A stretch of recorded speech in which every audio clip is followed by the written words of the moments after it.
الأستاذ ثروت سويلم، المندوب السامي للزمالك في اتحاد الكرة وفي الرابطة دلوقتي. حد جميل قوي. مرة يقول لك المستشار عايز بطولة، ومرة يقول لك إن الرخصة مش هتعوق الزمالك عن المشاركة في البطولة العربية، ودلوقتي بيقول لك لا لا لا، الزمالك هيشارك في بطولة إفريقيا عادي جدا. والمهندس أبو ريدة بيعرف يخلص الحاجات دي. مهندس أبو ريدة اللي ما خلصش موضوع جمهور النادي الأهلي في ماتش الترجي.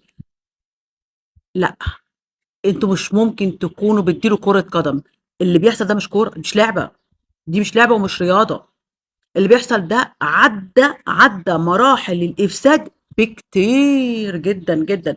دي كرة قدم، دي لعبة حاجات ترفيهية. ده مش صراع دول ولا صراع حتى عصابات ده مش صراع حاجة. صراع أي حاجة. ده مش صراع أي حاجة، ده كرة قدم. فرق وبتاع زي ما بتمارس كرة القدم في العالم كله. احنا عايزين كرة القدم تدخل عندنا في الملعب وبره الملعب بس. احنا عايزين كرة قدم. ممكن تخلوا عندنا كرة قدم.